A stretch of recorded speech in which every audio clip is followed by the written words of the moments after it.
Welcome back to another episode of the Agency Growth Club. Today, we're diving into an absolute masterclass on agency growth, cash flow, leadership with none other than Adam Heitzman, who's been running Higher Visibility for about 17 years now. So if you run an agency, want to scale, or have ever struggled with hiring, cash flow, client retention, then this episode is for you. So what we talk about in this is how to bulletproof your cash flow during economic times, the most expensive hiring mistakes agencies make and how to avoid them, why client selection can make or break your agency's success, how to navigate stagnation and reignite growth, the biggest leadership lessons from Adam running his agency for 17 years.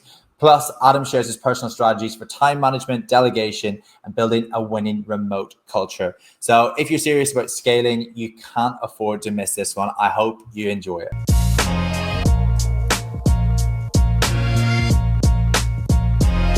So you've been building Higher Visibility for 17 years. And the idea of this podcast is to try and learn from as many agency owners as we can and talk about maybe the failures and the mistakes and try and learn from that. So my first question is about cash flow. So cash flow can be quite a difficult topic, especially in a high growth state or in an economic downturn, which we're kind of seeing over the last few years. So how have you at Higher Visibility dealt with cash flow issues? Yeah, great question. So, I mean, obviously we've dealt with it in the past, especially during COVID. During that time, particularly, we had to make some difficult choices as clients were pulling back on marketing spend. In terms of we've always been really focused on scaling our staff to match the company's growth, right? So we were in a better position, I think, than to manage that more so than maybe other agencies were during that time.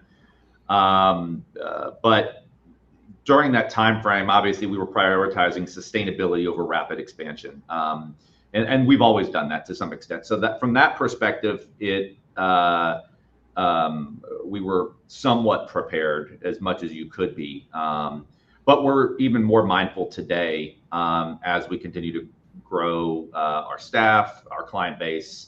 Our general perception and philosophy has been sometimes trying to run a little bit leaner and prioritizing stability and efficiency. So we're always looking to try to find how can we be a little bit more efficient so that we never have to get to that point where we're doing layoffs. That's kind of the last resort that we would ever want to have to do. Absolutely. It's kind of the Elon Musk kind of idea of going into a company and trying to make it as lean as possible. But yeah, in terms of, so you guys have been growing your agency for nearly 17 years. I've only been doing my company for about 4 years, and I've got very expensive lessons where we get sold the dream and we're like, oh yeah, this sounds great. And then a few months in, we're not there. So what's the most expensive lesson that you've learned? I think there's a couple, but I think the first and biggest would probably be just being the cost of keeping people on your team when maybe they're not the right fit, waiting too long, holding on to someone who doesn't align with either our culture or our expectation. It can obviously drain our resources, impact team morale, delay progress. And it's always difficult to do that, but it's in the long run, it's important to make those tough decisions early on rather than waiting longer to kind of delay what might be the inevitable, right? So I would say that's the most expensive lesson that we've learned. It's always been it's still a struggle today, but it's something that we're consistently aware of, and we're always working to kind of further improve that. The other expensive lesson has just been bringing on clients without clear alignment or not setting the right expectations. When that doesn't match up, it leads to churn. We end up spending too much time to try to satisfy the clients who likely won't stay with us in the long run. So those two by far are the biggest and most expensive lessons. And I'd love to say they're 100% fixed, but it's one of those things that you're always kind of working to consistently and always try to improve that. And it's what we try to preach to our sales team, to our leaders in terms of, hey, if you're noticing that team members just aren't cutting it, obviously we want to give them the ability to kind of make adjustments, improve where we can, and have that type of dialogue. But like in the long run, just not delaying the inevitable. Absolutely.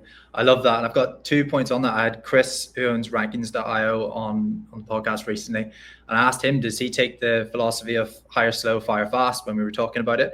And he was like, no, he was like, we hire fast, fire fast. Yep.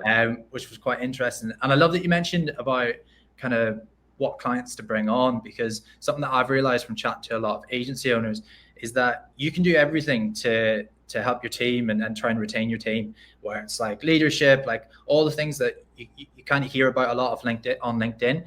But one thing that's like really important that not a lot of people look at is the clients that you bring on. Like your team are going to be working with them directly. So the actual quality of clients that you come in, especially as a business owner, as a young business owner as me, I kind of just say at the very start of my business career, I was like, oh, money, like yeah, let's bring this in. But now it's like, well, hold on, how are they going to work with my team, and are they aligned perfectly? Yeah, and I think, you know what, as when you're starting an agency or you're early on in that phase, you are of that mindset, right? Because you want to work with anybody and everybody that you have the opportunity to work with. And so because you're trying to get money and revenue in. And so in that scenario, you are kind of taking on things that you probably maybe otherwise wouldn't. Or at least that's how we did. And until we built up enough of a client base to where we could be pickier, you know, it's just part of the growth strategy, right? Everybody's different. I mean, obviously we don't take, if a client were abusive or anything from that perspective, obviously we're not going to take that. But independent from that, aligning goals from the front end and having that type of dialogue on the front end to eliminate potential churn later on is really important. And so you can be a little bit pickier as you kind of grow and have a little bit more revenue and a larger client base to kind of base that off of. Absolutely. And Adam, in terms of the agency's growth, has there ever been a time where you guys have felt that you've kind of like stagnated? And what was the strategy to get out of that? Yeah, absolutely. And I think there's periods of time like this with any agency where growth might not be where you'd hoped it would be, or you feel like it's stalled out. One of the things that we've done, particularly more recently, was we took a deep dive at kind of our competitive landscape. Now, if I go back to when we started the agency, and I don't have it in front of me right now, but I want to say there were roughly, we'd done some research. I don't know if you've ever heard of IBISWorld. It's like they gather data on a lot of different verticals, and you can run reports. And so I had looked up previously like digital marketing agencies, and I think at the time when we started, which would have been 08, 09, IBISWorld had referenced that there were like 50-something thousand digital marketing agencies. Where you look today, there's hundreds of thousands, right? And so the landscape has become much more cluttered. You've got niche agencies for almost any vertical that you can think of. And so what we want to do is take a look at our competitive landscape, the people that we're most commonly going up against based off of our discussions with potential clients. And so we looked at how they were positioning themselves, how they were presenting their strengths, what was their product offer in relation to ours, how did their pricing line up. And I think human nature, or at least how we looked at it originally, I think was, all right, where are we missing the mark, right? How can we make sure that what we're doing is in alignment with everybody else? And I think we were looking at it the wrong way, right? And so we've since changed our philosophy away from being kind of an apples to apples comparison model to focus on what makes us unique. How can we create better differentiation? What are the things that we can showcase that others might not even talk about that would be important to the success of the client campaign? And so what we're trying to do now is further highlight those things to prospective clients, so that we can bring something different to the table. And it's because a lot of times when it's that apples to apples comparison, it's a race to the bottom. And so, it's one thing if your business model is, I want to be the cheapest, or I'm going to provide the most deliverables, or whatever that might be, right? When you're the same as everybody else, and in a sea of this many agencies nowadays, it's very difficult for customers to know and understand or try to figure out what is the difference between you versus these other ones. And so the way that you can kind of separate yourself is to create that differentiation. So that's what we've kind of really leaned into. Awesome. I love that. And obviously you've been doing it 17 years. So how often would you kind of do like a self audit on that and look at competitors and see what way that you can differentiate? Yeah, I mean, that's a great question. I mean, we're always self-assessing, but more on a more kind of deeper level, every couple of years. The last couple of years, obviously since post-COVID, we've still grown, but we haven't grown to necessarily the levels that we had hoped for per se. And so that gave us, it required us to kind of take a deeper dive and take a strong look in the mirror to say, hey, what isn't working? Why aren't we growing where we had hoped for, or what we've kind of set forth for ourselves? And so since we've kind of started leaning into that, we've seen a lot of success coming from that. Awesome. And okay, so my next question is, young Adam 17 years ago is sitting down to build higher visibility again. What's one key thing that you know now that you wish you knew from the start? Hiring for the right skill set and cultural fit.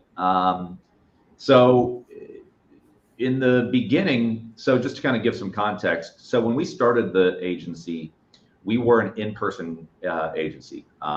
We were based here in Memphis, Tennessee.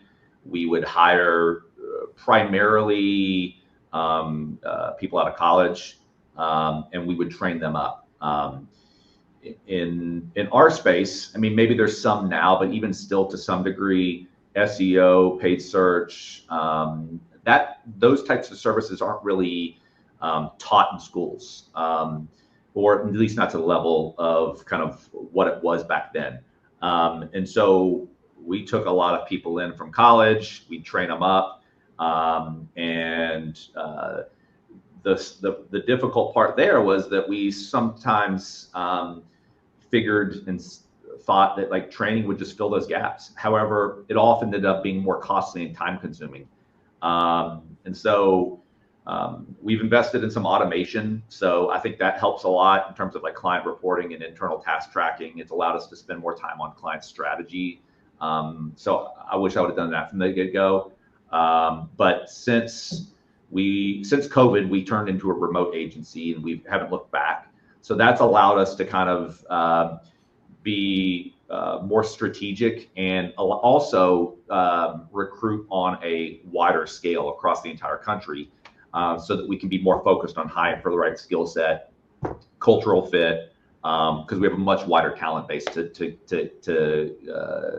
recruit from than where we were before. Quick pause. If you're getting value from this conversation about scaling agencies and hiring top talent, I want to share something that might help you. Are you struggling to find A players for your digital marketing agency? We've got you covered. For SEO experts who turn rankings into revenue, head to SEOforhire.co. For paid media specialists who boost your bottom line, check out paidmediajobs.com. And if you're looking for foot rubs, you're definitely in the wrong podcast. All right, let's jump back into the episode. Absolutely. I love that. That's something that we try and preach to our clients all the time, is that you start hiring remote, your talent base just 10x's nearly. And okay, cool. So you guys were in office for X amount of years and then went to remote. Was there any teething issues with the current team or even yourself when you were making that transition? Oh yeah. I mean, it was, a lot of that time, I mean, anybody kind of remembers that it was, a lot of unknowns of what was going on at that point, right? So, I mean, we as I kind of previously mentioned, one of the first things that typically happens in these types of situations when there's is that businesses, there was a lot of uncertainty. So businesses were pulling back marketing expenses. They didn't know where things were going. And so that impacted revenue coming into the business. And so we had to shift. Unfortunately, we had to do a couple of small layoffs to account for that. And ultimately to make sure that we right-sized ourselves and were well positioned for the future. But yeah, I mean, there's a lot of learning experiences from that. I mean, I'm glad that we went through it in some regard because we did force us to go the remote world, which again, as I mentioned, I think in the long run has that really well positioned us to bring in, really high quality talent on our team. But it was definitely a difficult time during that time frame. Awesome. And just another question on the remote working, because a lot of the pushback that I get when I chat to agency owners about it is, how are you going to build culture? How are you going to build training and all of this? And we've got so many clients that are absolutely killing it with remote teams, and they kind of all say the same thing. So what advice would you give to somebody that kind of has that opinion on remote working? Yeah. So it's a work in progress. I mean, I think we do as much as we possibly can to really build that. So that is still the hardest thing, is to continue to build that culture. We're doing a lot of, every month we do a town hall. So everybody in our organization shows up. We go through, we're very transparent with our entire organization. We talk about what our company goals are, revenue goals, how are we tracking towards that. Then every department, we talk about what myself and my two other business partners, what we're working on, what the general overall of the agency is. Then we let every leader of every department speak about their individual departments of what's working, what's not, how we're trending. And again, it's all about providing that transparency to the entire agency. Independent from that, we're doing regular engagement opportunities. So whether it's every day or every other day, we're doing coffee breaks. It's a 15-minute break where they can hop in and they can talk to other people. We have book clubs. We have all types of different things that are happening, or ultimately to try to engage and build that rapport with our team as much as we can. We also try to bring them into the main corporate office or the teams if they aren't located here, just again to have that FaceTime and kind of build that rapport as much as we can. Awesome.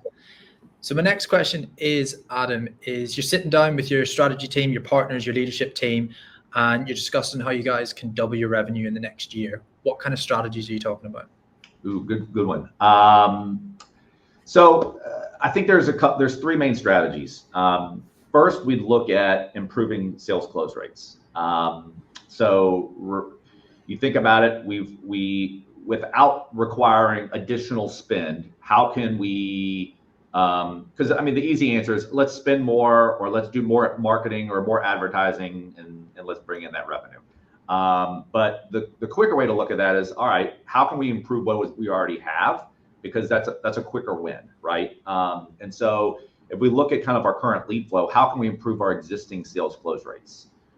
So refining our sales process to ensure we are communicating our unique value, our differentiation effectively, and addressing the client needs. So that would be first and foremost.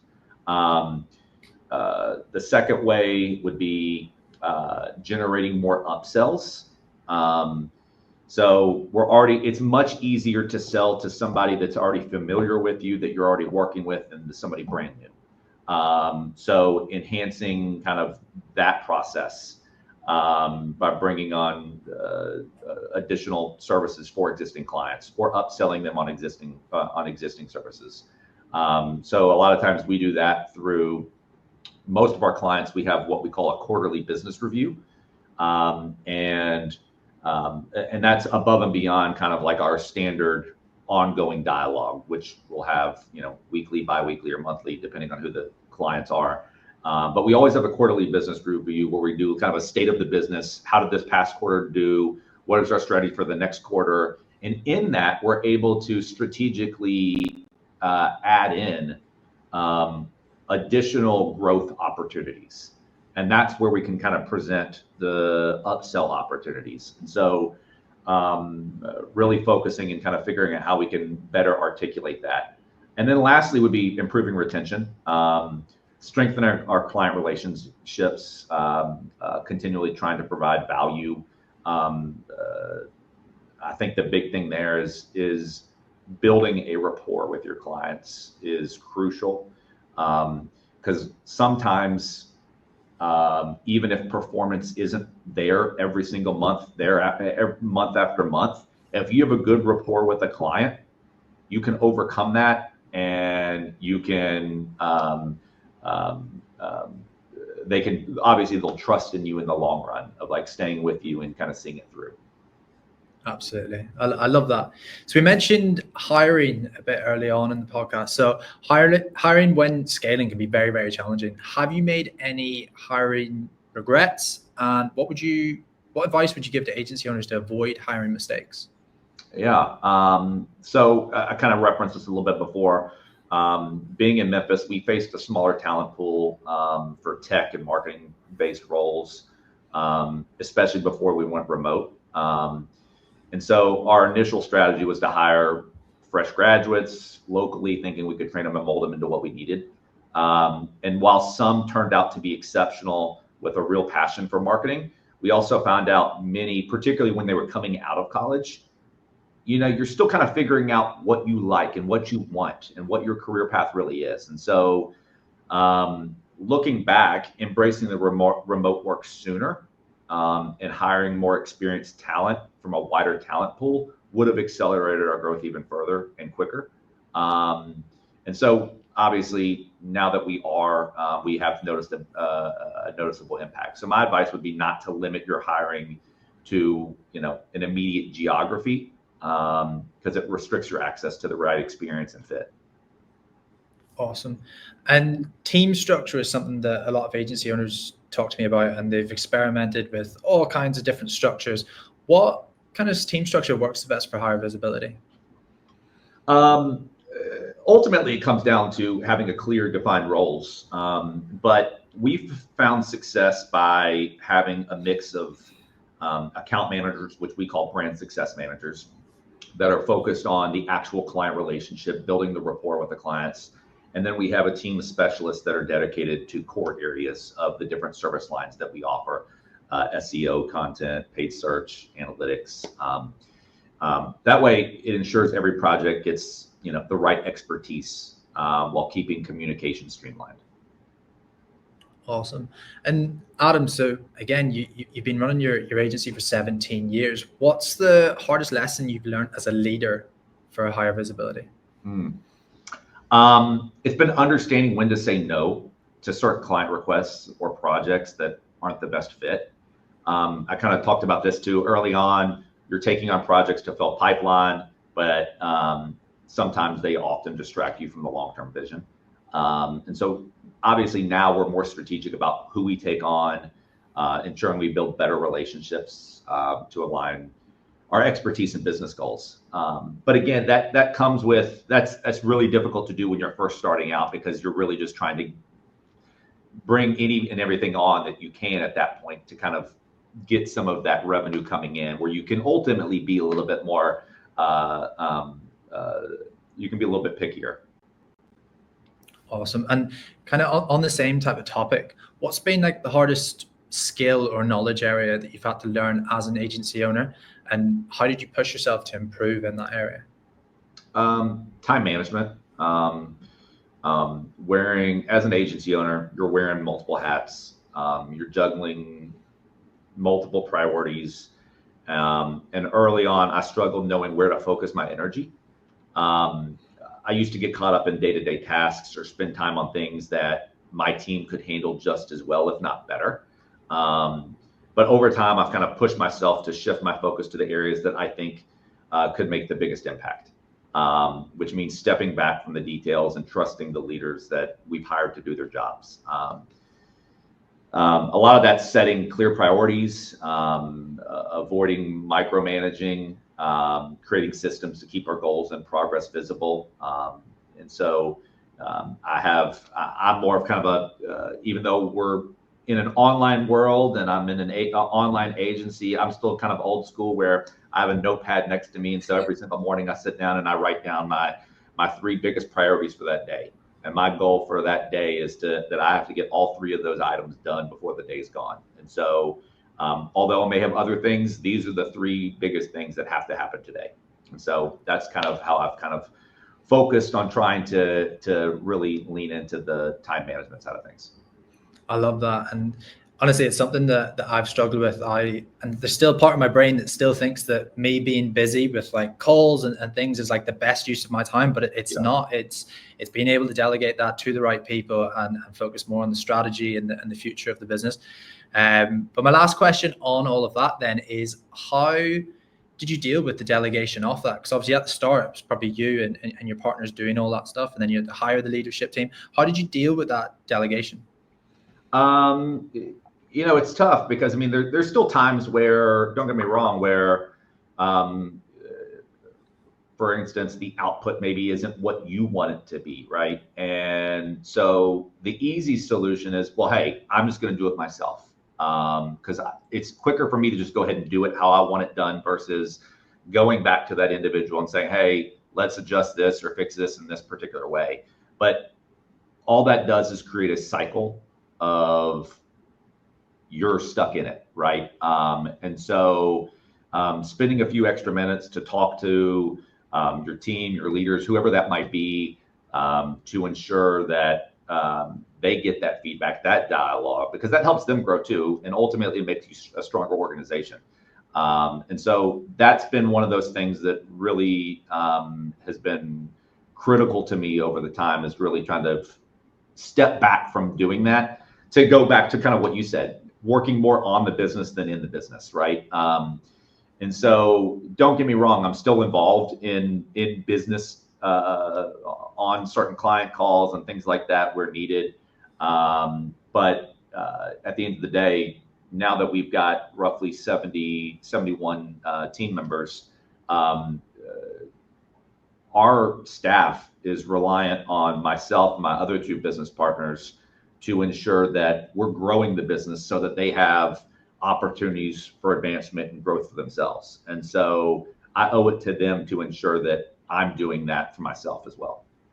Absolutely. I love that. And it's a whole analogy of either giving somebody a fish or teaching them how to fish, right? Which I love. But yeah, thank you so much for coming on, Adam. Honestly, I got a lot of value from this.